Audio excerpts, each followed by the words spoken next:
جای برای شنیدن و شنیده شدن. رادیو مهر، ارمغان امید و آینده.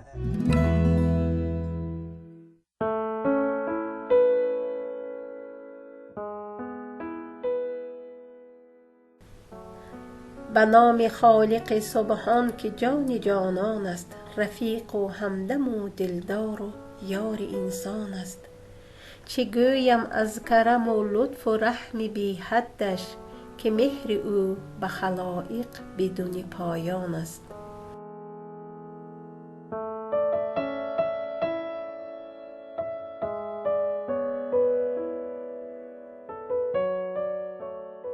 سلام و درود شنوندگان عزیز. خدا را سپاسگزارم که باز فرصت داد تا برنامه کاشانه مهر در خدمت شما عزیزان باشم.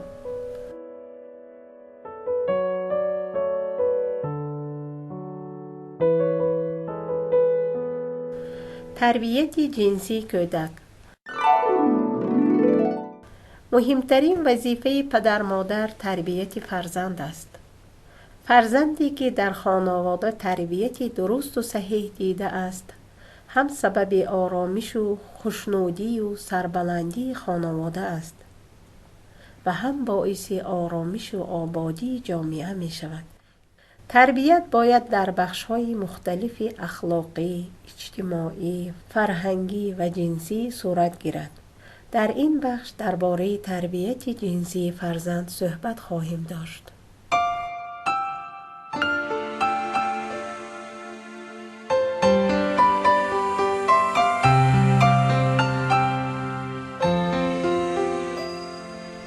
در تربیت کامل کودک، تربیت جنسی را نباید فراموش کنیم. زیرا اگر پدر مادر در مورد تربیت جنسی کودک حساس نباشد و آن را در وقتش انجام ندهد، ممکن است بیداری زودرس در کودک به وجود بیاید. تربیت جنسی کودک از سن 4 سالگی آغاز می شود. وظیفه والدین در این سن آموزش قسمت‌های حساس و جنسی بدنش به عنوان محل‌های خصوصی او را دارد. یعنی باید به او یاد دهیم که کسی اجازه دست زدن به آن قسمت از بدنش را ندارد. مثال تنها مادر در هنگام حمام اجازه شستن را دارد و یا در صورت درد یا بیماری تنها پزشک اجازه دیدن و معاینه را دارد. مهمترین موضوع در این مسئله مناسبت‌های پدر مادر با همدیگر است.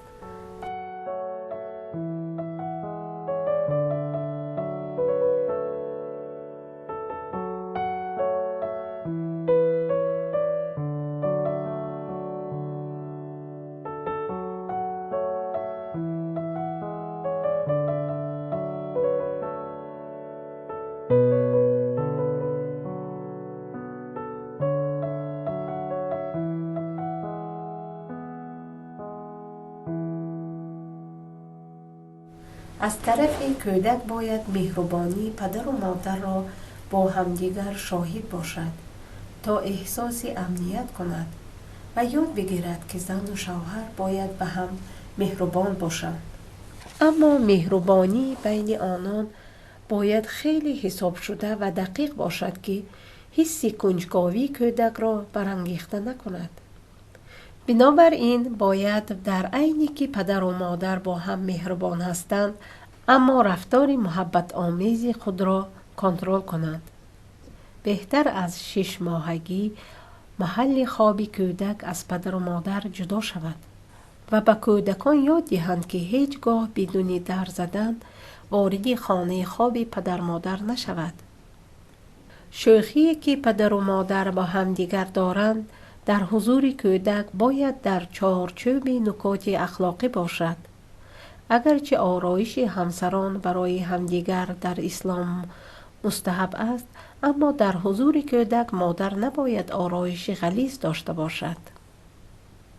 یکی از مسئله‌های مهم در تربیت جنسی کودک رعایت پوشش و نوع لباس پوشی پدر و مادران است. پوشش پدر و مادران باید به گونه‌ای باشد که اندام جنسی آنان را نشان ندهد. بنابراین پوشیدن لباسهای تنگ و کوتاه توصیه نمی شود.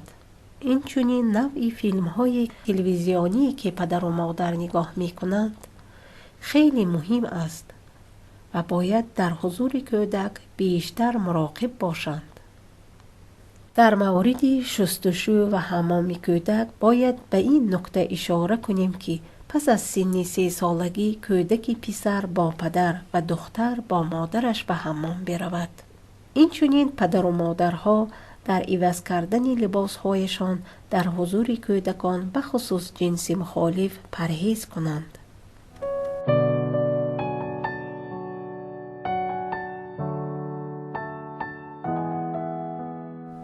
در نوازش کردن کودک چند مسئله باید رعایت شود. اول پدر و مادران باید فرزندانشان را نوازش کنند تا از این طریق بفهمانند که او را دوست دارند. اما باید به این نکته نیز دقت کنیم که نوازش هیچگاه در محل‌های تناسلی فرزند و مناطقی که به عنوان نواحی جنسی به حساب می رود نباشد. معمولاً از سن 6 سالگی به بعد سوالاتی در ذهن کودک ایجاد می شود که از پدر و مادرشان می پرسند.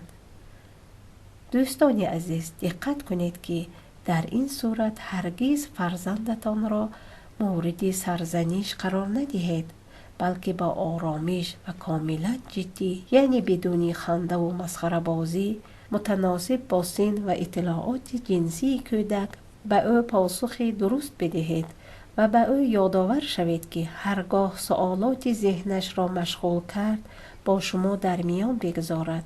سعی کنید با فرزندتان رابطه عمیق و دوستانه داشته باشید و به او بفهمانید که شما همیشه پشتبانش و همراهش هستید. پس اگر سخن، اتفاق یا ماجرای رخ داد با اعتماد کامل به شما در میان بگذارد.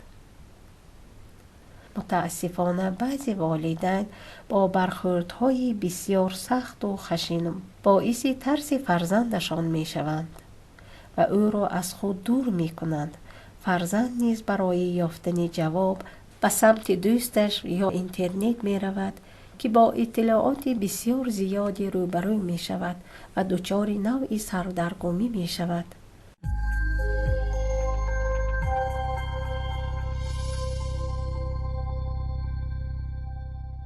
برای دریافت پادکست هایی بیشتر و برنامه های متنوعی رادیو مهر، ارمغان امید و آینده می توانید با واتساپ ما با شماره +90 531 623 0676 پیام دهید و با ما در ارتباط باشید.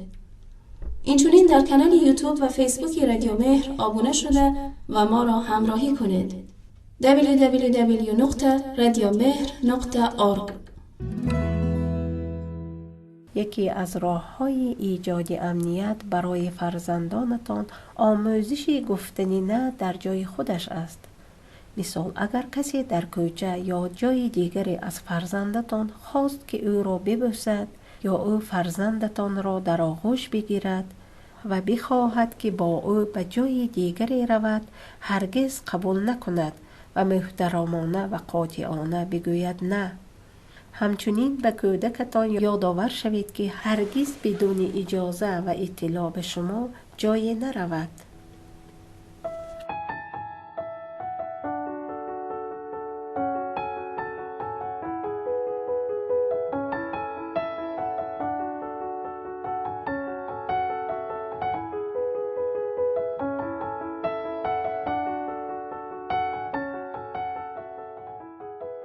شنوندگان عزیز، در این باره بحث بسیار است و به همین مقدار در این برنامه کفایت میکنیم و شما را تا کاشانه مهر دیگر به خدا می سپاریم. خدا یار و نگهدار. کاشانه مهر با تهیه کنندگی جاوید حسینی، تدوینگر و صدا بردار محمد حکیم.